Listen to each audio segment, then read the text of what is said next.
The battlefield was silent. The war was over, but the silence was not peace, it was heavy, like a shadow that refused to leave. Ashes floated in the air. Smoke rose from broken machines, and the ground was full of craters where fire had burned everything. Once this land had been green and full of life. Now it was only ruins. Among the ruins walked a girl. She was not human. Her skin had a faint silver glow under the ash. Her eyes were wide with fear, her steps weak. She was the last of her kind. Or at least she believed so. Her people had fallen in the war. Her city was gone, her family was gone, and her future was gone too.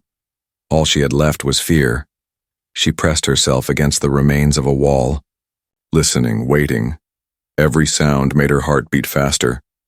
She had heard stories of humans, stories told by her elders before the war. Humans were dangerous. Humans were cruel. Humans destroyed worlds. And now they had destroyed hers. Her stomach growled, but she had no food. Her throat burned, but there was no clean water. She could not remember the last time she had eaten. Her body was weak, but her will to survive pushed her forward. She had nothing, yet something deep inside told her to keep moving. The sky above was dark with smoke. Only a weak sun tried to shine through. Birds no longer sang here. No animals ran across the land. Only silence and the distant sound of machines. Sometimes she thought she could hear voices, human voices, and when she did, she hid in the shadows. She did not trust them, she could not. Her mind was full of memories, laughter with her family, the soft voice of her mother, the stories told by her father about the stars. Now those memories cut her like sharp glass because they reminded her of everything she had lost. Tears rolled down her cheeks, but she quickly wiped them. She did not want even the ruins to see her weakness. Then she heard it. Footsteps. Her heart froze. She pressed herself against the wall, her breathing shallow. The footsteps were heavy.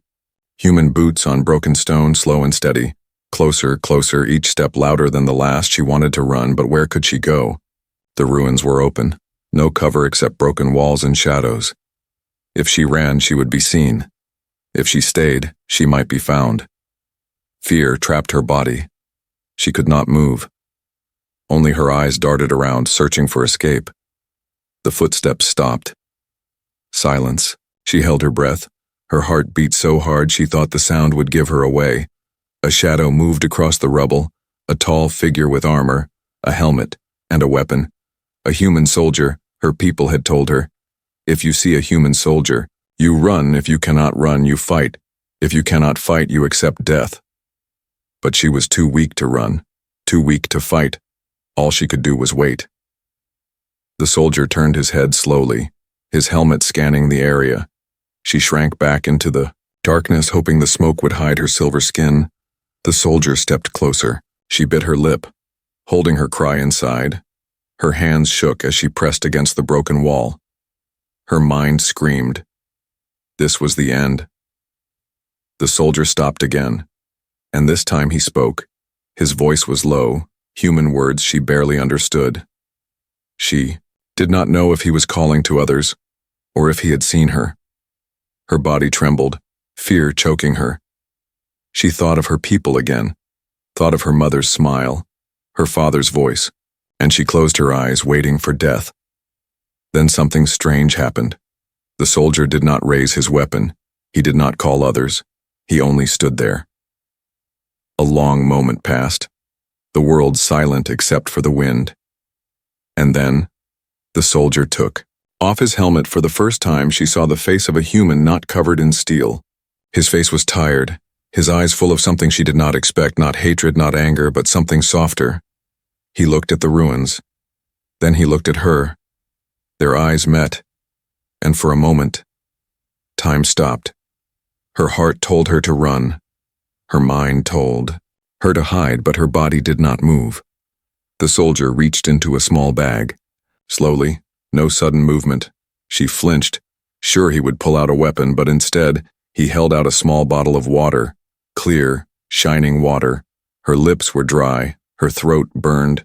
She wanted it more than anything, but her fear was stronger. She stared at the bottle, then at the soldier, not knowing what to believe. Why would a human offer her water? Why would an enemy show kindness? Her people had never spoken of this. Her people had never believed humans could do this. The soldier did not speak again. He only waited, holding the bottle out. The silence between them was heavy, like the whole world was watching. She was left with nothing. Nothing but fear, nothing but pain. But now in front of her stood a human, and in his hand was not death but life. She did not move, not yet. The choice was hers, and the world seemed to hold its breath. The girl did not move, the bottle of water still shining in the soldier's hand. Her body trembled. Her mind raced. She wanted to believe it was real, but fear was louder than hope. For so long, she had been told that humans were destroyers, hunters of worlds. And yet here stood one, waiting, calm, patient, as if he had no wish to harm her. The silence stretched on. The wind whispered across the ruins, carrying with it the scent of smoke and ash. She stared at the soldier's face, trying to read it. His eyes were tired but steady, his lips pressed in a thin line. He did not look like a monster. He did not look like the killer she imagined in her nightmares. He looked human. Her hand twitched, her throat burned, her body screamed for the water. Still, her heart warned her. What if it was poison? What if it was a trap? Humans were clever. Humans lied. That was what her elders always said. But his eyes did not. Slowly she reached out, her thin fingers shaking as they brushed the bottle. The soldier did not pull away. Instead, he let her take it. The cool weight settled into her hand. Her reflection rippled in the clear liquid inside. She lifted it to her lips, and for the first time in days her thirst eased. The water was life, and she drank it in small gulps, afraid it would disappear if she rushed. When she finished, she lowered the bottle and looked at him, unsure. The soldier only nodded. A small gesture, but it meant more than words. Her chest tightened, a strange feeling rising inside her, not fear, not hatred, something new. He spoke again, his voice soft, his language rough but steady. She caught only a few words, simple words. Safe. No harm. Friend. Her people's tongue was different, but his tone carried meaning she could not deny. He was not here to kill her. Still, she backed away a little, her body pressed to the ruined wall.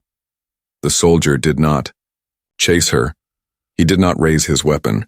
Instead, he sat down on a broken stone, placing his gun on the ground beside him.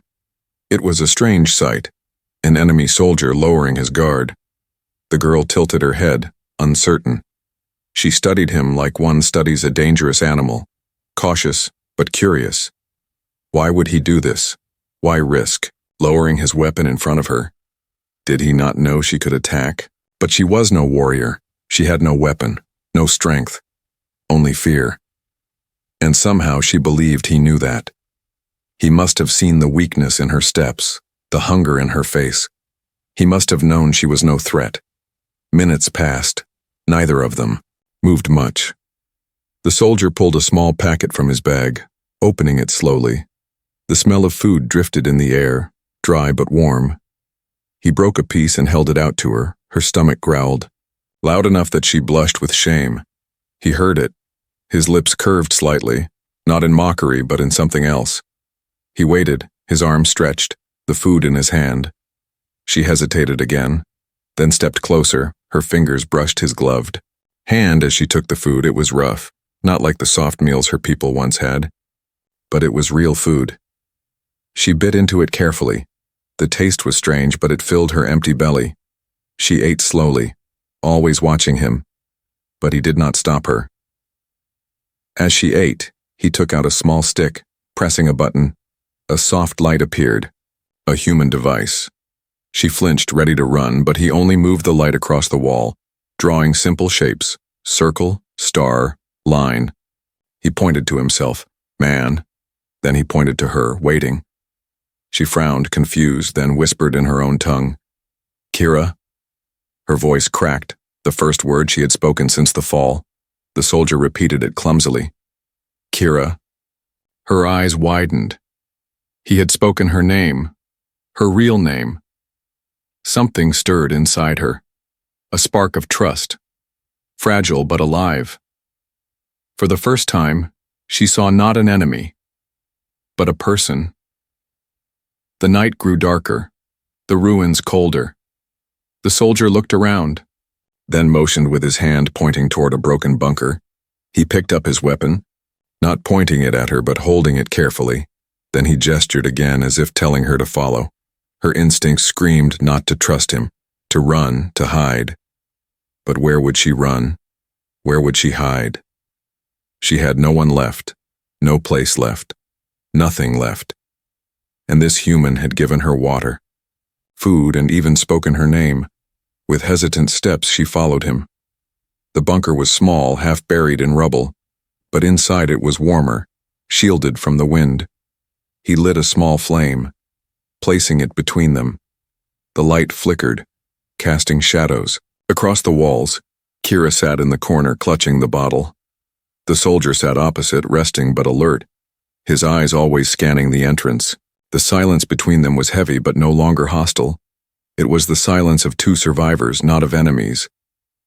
She curled into herself, exhaustion finally pulling at her. Her eyes grew heavy, but before sleep took her, she looked once more at the soldier. His face was calm, his eyes half closed but still watchful. And in that moment she felt something strange. Safe. For the first time since the war ended, she did not dream of death.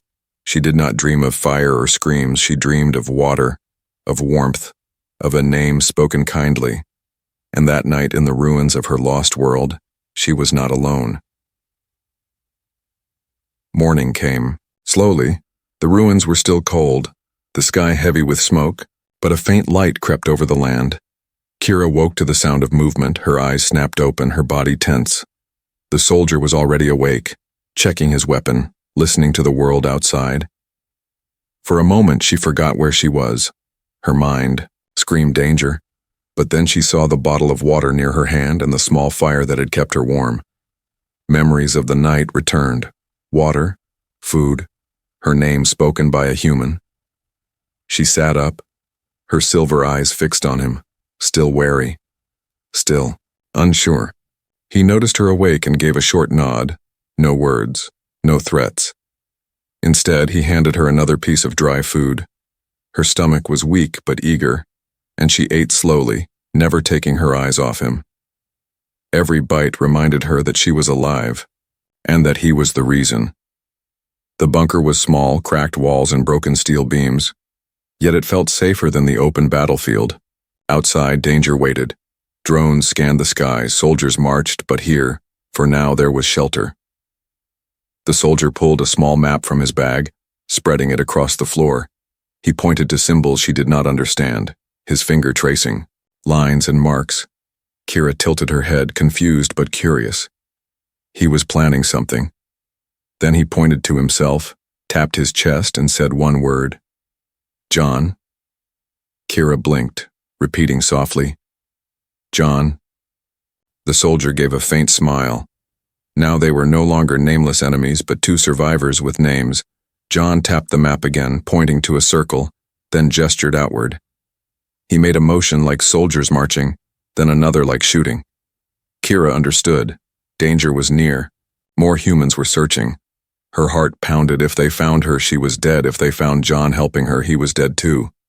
John saw the fear in her eyes and shook his head. He spoke slowly, carefully. Safe. Hide. Here. She caught the words. Her fear eased slightly, but not completely. Trust was still fragile, like glass ready to break. Hours passed. They stayed hidden. From outside came the distant hum of machines, the sound of voices, boots on rubble. At one point, a shadow passed over the bunker entrance, and Kira held her breath. John's hand tightened on his weapon, but he did not move, not until the footsteps faded away. When silence returned, Kira exhaled shakily. Her body trembled, but John only gave another nod, calm, steady. It was strange, she thought, how his calmness made her calmer too. She hated it, and yet she needed it. Later, John tried teaching her more words. He pointed at the wall. Stone. He pointed at the fire. Light. He pointed at her again. Kira. She frowned, then tried copying. Stone. Light. Her voice soft, broken, but learning. For a moment, something like laughter touched John's face. It was not mocking, it was gentle. Kira's chest tightened, because she had not seen laughter since before the war. Her people used to laugh, now there was no one left to laugh with her. The bunker grew dark again as night fell. John shared more food, splitting it evenly, though it was clear he had little left. Kira wanted to ask why he would risk feeding her when he could keep it for himself. But she had no words yet, so the question stayed silent in her mind. Suddenly, a loud sound shook the ruins above them. Explosions, gunfire, shouts in the distance. Kira jumped, fear rushing back. Her hands clutched the bottle tight. John moved to the entrance, peeking out, weapon ready. She crawled closer, her heart racing. Through the crack, she saw bright flashes in the distance. A patrol ambushed by someone else. The war was not finished. Battles still burned across the land. Her body shook, remembering the screams of her people, the fire, the destruction. John returned inside, closing the broken door with quiet care. He sat down again, his face serious, his eyes heavy with thought. For a long time, neither spoke. Only the sound of their breaths filled the room. Finally, Kira whispered, "Why?" John looked at her, surprised to hear her speak. She repeated, "Why, me?" Her voice soft, broken, but clear enough. Why was he helping her? Why not leave her? Why not kill her like the stories said humans would? John's jaw tightened. He stared at the fire for a moment before answering. "Because not enemy," he said slowly, pointing at her chest, then at his own. "Alive, same." Kira's lips parted. She did not fully understand, but she felt the meaning. To him, she was not just an alien, not just a survivor, but something more. Another life worth saving. That night, as she lay against the cold wall, Kira's thoughts swirled. Could it be true? Could a human see her as more than an enemy? Her people had been so sure, so certain that humans were only destroyers, but John's actions said otherwise. Her eyes grew heavy, and as sleep took her, she realized something. She was no longer completely alone, and though fear still lived inside her, it was joined now by something small, fragile, but real. Hope. The night was restless. Kira slept in broken dreams, shadows of fire chasing her, the screams of her people still echoing in her ears. When she woke, John was already sitting near the bunker entrance, his weapon across his knees, his eyes fixed on the distance. He looked like a statue carved from stone, silent and still. Kira watched him quietly, her thoughts heavy. This man was human, her enemy, yet he had saved her again and again. Why, she wondered, what did he gain by keeping her alive?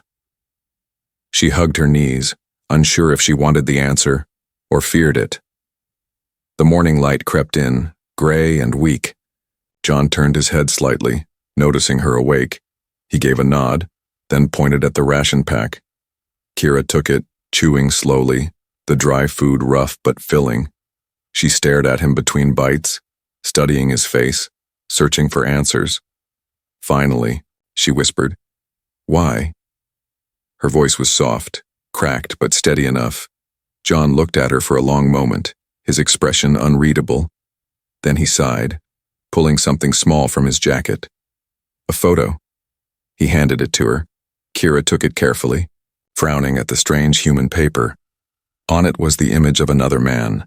Younger, smiling, standing in uniform. John tapped the picture, then tapped his own chest, then said one word, "Brother." Her eyes widened. She looked again at the smiling man, then at John. The similarity was clear, the same eyes, the same jaw, only younger. Kira whispered, "Brother," repeating the human word. John's gaze dropped, his jaw tightened. He pointed outward toward the battlefield, then slowly drew his hand across his throat. Kira froze, her mind catching the meaning. His brother was gone, lost to the same war that had destroyed her people. Her breath caught, her heart twisted. Humans fought humans too, not only aliens. She realized then that John's pain was not so different from hers. She had lost her family, and he had lost his brother. For a long time, neither spoke. Only the wind moved outside, carrying dust through the broken cracks of the bunker. Kira held the photo gently, her hands shaking. She returned it to him with care. Bowing her head slightly in respect, John put the photo away, his face hard again but his eyes softer. He spoke slowly, words she only half understood, but she caught pieces. War, loss, no choice. Her chest tightened because she knew that feeling too. She leaned back against the wall, her silver eyes on the fire. Her thoughts were heavy. She remembered how her people told stories, how they painted humans as monsters who only killed and destroyed. But John's eyes told another story. His pain was real. His kindness was real. Later, that day, John began showing her more words. He pointed at the map. Home. Kira tilted her head, not understanding, so he pointed to himself again, then to the map, pressing a spot with his finger. Home. The word lingered in her mind. Home. A place she no longer had. Her throat tightened. She whispered in her own language. Home. Though it hurt to say. Her voice cracked, and for the first time since meeting him, she let a tear fall. John noticed. His expression softened. He did not speak, but he placed his hand lightly against his chest. Then he pointed at her, then to the fire, then made a circle with his hand. His meaning was clear. Here, for now, this place together, was safe. Almost. Like home, the thought struck her hard. The enemy was offering her something she thought she had lost forever. Not a new world, not a new people, but a small piece of belonging. And somehow it was enough to keep her breathing. As night fell again, they heard more sounds outside. Machines buzzing low, scanning the ruins. Kira's fear returned at once, her body tense, her eyes wide. John crouched low near the entrance, hand on his weapon, ready. Through the cracks, she saw the cold light of search drones moving across the rubble. Voices of soldiers carried in the air, sharp and harsh. They were searching, hunting. Her breath caught. If they found the bunker, it would all end. John motioned for her to stay low, his finger pressed to his lips. Kira obeyed, pressing against the wall, trying to stay invisible. Her heart pounded. The sound of boots drew nearer. She closed her eyes, praying silently to gods that no longer answered. Then, silence. The drones moved away. The voices faded. The footsteps vanished. Kira opened her eyes, her body trembling. John lowered his weapon, his breath leaving in relief. The danger had passed for now. But the moment left her shaken. She looked at him, her voice trembling as she whispered again, "Why me?" Her eyes begged for truth, the real truth, not just survival. John looked back at her, and this time he did not turn away. He said slowly, his voice rough but steady, "Because you remind me." He touched his chest, then pointed at her. "Remind me of him." Her breath caught. She understood. She reminded him of his lost brother. Her eyes filled with tears. She did not know what to say. Her people would never believe this, but she could not deny it. The truth was clear in his eyes. He had lost, just like her. And in saving her, he found something of what he had lost. That night, Kira lay awake, staring. At the flickering light of the fire, she realized that humans were not only destroyers, they were also mourners, also dreamers, also survivors. And John was proof. The truth had been revealed, and it changed everything. The night was restless again.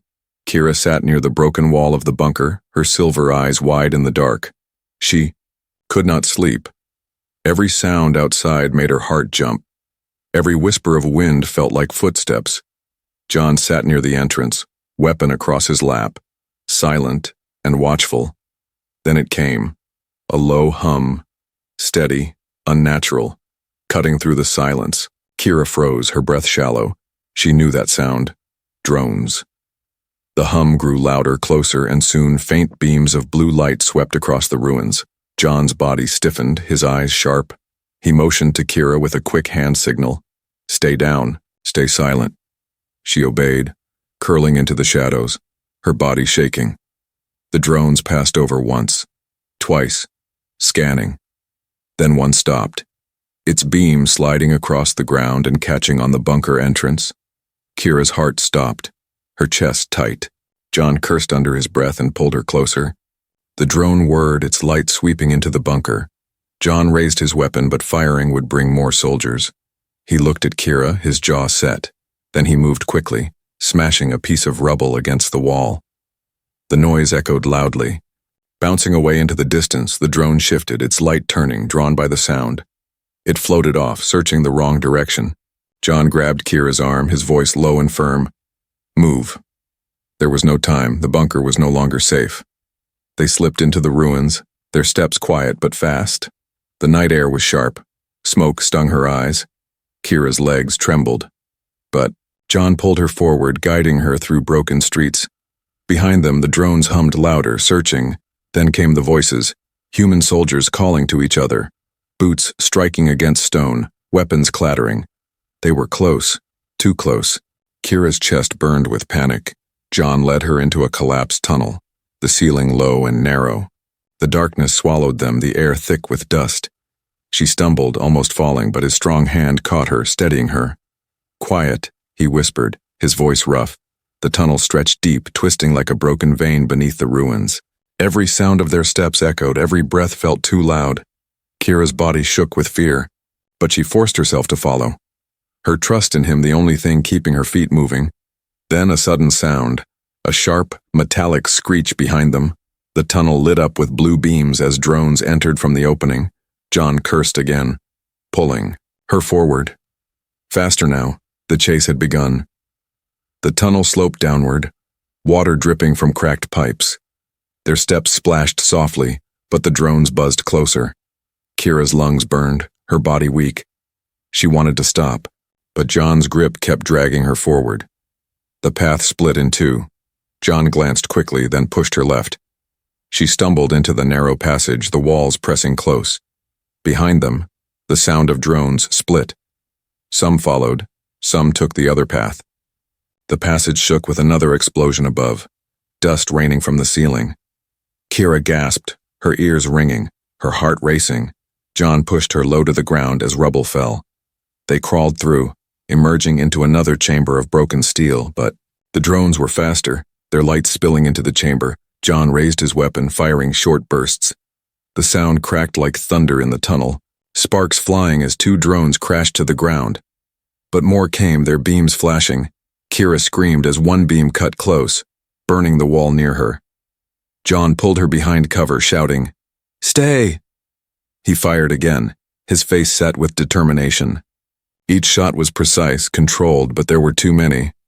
The chamber echoed with the buzz of machines.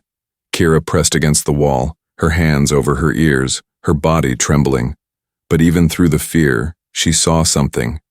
John was fighting, not only for himself but for her. Then he grabbed her hand again, pulling her through a narrow gap in the wall. They squeezed through, scraping against stone. The drones slammed against the wall behind them, too big to follow. Their buzzing faded as the passage curved away. Kira stumbled, gasping for air, her chest burning. John slowed just enough to let her breathe, then whispered, "Not safe here." She nodded weakly, her eyes wide with fear and awe. This human had fought machines, risked his life again, just to save her. The tunnel opened into another ruin, a half-buried subway station. Broken tracks stretched into the dark. Shattered signs hung from the ceiling. But it was space to hide, at least for a moment. John guided her to the shadows, crouching low, listening. Above them, the sounds of soldiers echoed faintly. The hunt was not over. They were still being tracked. Kira hugged her knees, her body weak, but her eyes never left him. This human had no reason to keep her alive, yet he did. She whispered his name. "John." He looked at her, surprised, her voice trembled but steady enough. Why, risk? Her silver eyes glowed faintly in the dark. Searching his face, John's jaw tightened, his voice low but firm. Because if I leave you, they win. Kira frowned, confused. He continued, pointing to her, then himself. We live together. They lose. Her heart throbbed at his words. For the first time, she realized it was not only about survival. To him, saving her was an act of defiance, a refusal to let war and hate take everything. It was more than kindness. It was resistance. The sound of distant drones reminded them the chase was not done. But in that moment, as fear pressed close, Kira felt something new rise inside her. Not just trust, not just hope, but courage. She was no longer only running because of fear. She was running because this human believed her life mattered. And if he believed it, maybe, just maybe, she could believe it too. The subway station was silent. Dust floated in the faint shafts of light that cut through broken ceilings. Kira sat against the wall, her chest rising and falling quickly, her body still weak from the chase. John stood near the broken tracks, scanning the shadows, listening for danger. For a while, neither spoke. Only the drip of water echoed in the vast chamber. Kira's silver eyes followed him, watching the way he never let his guard down. She wondered how he could still be standing, still be fighting, when the weight of war pressed on both of them. Then came the sound again, the distant hum of drones, the faint echo of soldiers' voices. The chase was not over. They had only bought a little time. Kira hugged her knees tighter, her heart sinking. John crouched beside her, his eyes steady. He placed a hand on the map he carried, unfolding it with careful fingers. He pointed to a mark far across the ruins, a red circle. Safe, he whispered, his voice low. Outpost. Kira frowned, tilting her head. The word was strange, but she understood the meaning. Safety, humans, shelter. Her body stiffened. At the thought, safety among humans. Would they accept her? Or would they kill her the moment they saw her? John seemed to read the fear in her eyes. He shook his head, pointing to his chest, then to her. He repeated firmly, safe. The promise in his voice made her heart twist, but the map showed the truth. The outpost was far, and between here and there stretched the ruins crawling with drones and soldiers. The path was long and dangerous. Kira's lips trembled. We can't. John's jaw tightened. He looked at her, his eyes dark but determined. Yes, he said, the word rough but clear. We must. They left the station, moving through tunnels and collapsed streets. Every step was shadowed by danger, every corner a threat. John led with steady focus. Kira followed, her trust growing with each moment. But fear was never far. Hours passed. The sun dipped lower. At last they reached a narrow passage between two ruined towers. John stopped suddenly, his body tense. Kira froze, her breath caught. Ahead, a drone floated, its light scanning slowly, and behind them voices grew louder, soldiers closing in. They were trapped. Kira's body shook, her mind screamed. This was the end. John looked around quickly, his eyes searching. Then he spotted it. A broken service tunnel, half collapsed, narrow but passable. He pointed to it, then to her. Go, he ordered firmly. Kira's eyes widened. You. He shook his head, his jaw set. Too small, he said, pointing at the tunnel. Then at her. You go. Her heart stopped. She understood. Only one of them could fit. He was too large with his armor. If she went, he would stay. Her throat tightened. No, no. John placed a hand on her shoulder. His eyes held pain but also resolve. You live, he whispered, his voice rough. Not me. You. Tears burned in her eyes. She shook her head, her voice breaking. Don't, please. But the soldier only smiled faintly, the first real smile she had seen on his face. It was tired but kind. The drone hummed closer. The soldiers' voices grew louder. Time was slipping away. John pushed her toward the tunnel, his hands firm. Kira resisted, but her body was weak, her strength no match for his. She crawled inside, her tears falling silently. The tunnel was narrow. Her hands scraped against stone. Behind her, she heard his footsteps steady, moving back toward the sound of enemies. He was going to fight, alone. Her chest ached, her breath ragged, every part of her wanted to turn back. But John's voice echoed in her ears, his last words, "You live." The weight of them pressed into her soul. The tunnel opened into another chamber. She stumbled out, gasping, her body trembling. From behind, faintly, she heard it. Gunfire, shouts, explosions echoing through the ruins. The battle John had chosen to fight. Kira pressed her hands over her ears, tears streaming down her face. Every sound cut her deeper. She hated herself for leaving. She hated him for choosing her. But most of all, she hated the war that forced this choice. Minutes passed, maybe hours, she could not tell. The ruins shook with distant echoes, then silence. A silence so heavy it broke her heart. She fell to her knees, whispering his name. John. For a long time she did not move. Her body curled in grief, her heart heavy. But then through the silence, footsteps echoed, slow and dragging. Her breath caught, her eyes lifted.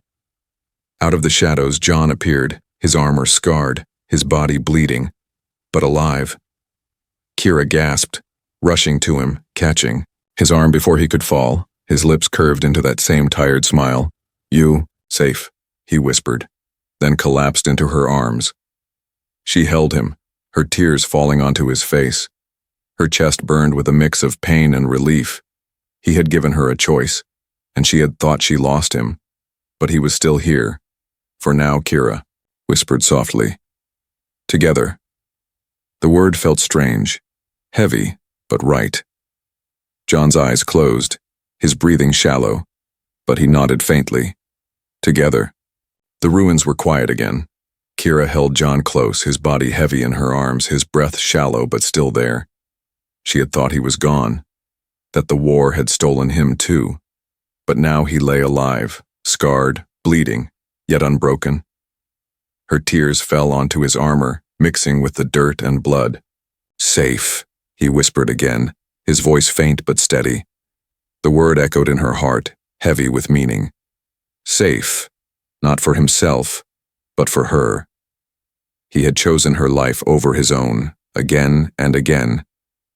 Kira tightened her grip, helping him sit against the broken wall. His eyes closed for a moment, his chest rising and falling in slow, ragged breaths. She pressed her hand against his wound, trying to stop the bleeding. Her people had no medicine now, and she knew little of human healing, but she refused to let him go. Above them, the sky cracked with thunder, not from storms, but from machines still roaming the skies. The war had not ended. The world was still broken. But here, in the silence of this chamber, something new was born. Not hate, not fear, but trust. Kira whispered softly, almost to herself. "Why me?" Her voice trembled, her eyes searching his face for an answer she still struggled to believe. John opened his eyes slowly, his gaze heavy but warm. "Because," he whispered, his voice rough. "You are more." Her chest tightened. More. More than enemy. More than survivor. For so long she had thought she was nothing, just a shadow of a dead people. But this human saw her differently. He gave her a reason to keep breathing. The night passed. Slowly, Kira kept watch this time, her silver eyes scanning the shadows. John slept beside her, his hand still on his weapon. Even in dreams, she wondered how many nights he had lived this way, never resting fully, always fighting to survive. When morning came, the world was gray. The sound of soldiers had faded. The drones moved elsewhere. The ruins were still dangerous, but the hunt had shifted. They had a chance to move. John stirred, trying to stand, his body weak but his will stronger. Kira helped him, her arm under his, guiding his steps. For the first time, she was the one holding him up. For the first time, she felt she could protect him too. They moved slowly, leaving the broken chamber behind. The path ahead was long, filled with ruins and danger, but step by step, together, they moved forward. Each step was proof. They were not defeated yet. Hours later, they reached higher ground from the top of a crumbled tower. Kira looked out across the land. Her world, once bright and alive, now burned and broken. She felt the weight of it press into her chest, but beside her stood John, steady, alive. He pointed toward the horizon, where faint smoke rose in the distance. "Outpost," he whispered, his voice tired but certain. Kira's breath caught the place of humans, the place of safety. Fear stirred again in her chest, but also hope. Would they accept her, or would they turn on her? She had seen hate in humans, but she had also seen kindness. And now she knew. Not all were the same, because this man had proven it with every choice he made. They descended slowly, the road rough. John's steps faltered, but Kira steadied him, guiding him forward. She no longer walked behind him, she walked beside him, and every step they took was a step toward something new. As night fell again, they made a small fire among the ruins. Kira sat close to him, the Yar, flames casting soft light on their faces. For a long time they were silent. Then Kira whispered, "Together." John opened his eyes. Tired but steady, he gave a faint nod. "Together," he repeated. The word was simple, but it held everything. Trust, survival, and something greater. It was no longer just about living. It was about building something beyond war. Kira looked at the fire, her reflection flickering in the light. She thought of her people, their voices lost to the flames. She thought of her elders, their stories of fear and hate. But those stories were not the truth anymore. The truth was here, beside her. The truth was a human who gave water instead of death, food instead of hate, kindness instead of cruelty. The truth was that even in the ruins of war, something new could rise. And that truth had changed her fate. When morning came again, they began walking once more. The horizon stretched wide, endless, uncertain. But Kira's steps were no longer weak. Her eyes no longer held only fear. She carried with her the memory of her people, but she also carried John's kindness. And that was something stronger than hate, stronger than war, stronger than loss. At last, as the sun broke through the clouds, she whispered softly, "I was left with nothing." Her voice trembled, but her eyes shone with quiet strength. "But a human's kindness gave me everything." Words lingered in the air, and though the world was broken, though danger still waited for Kira, a new beginning had already started, and it began with him.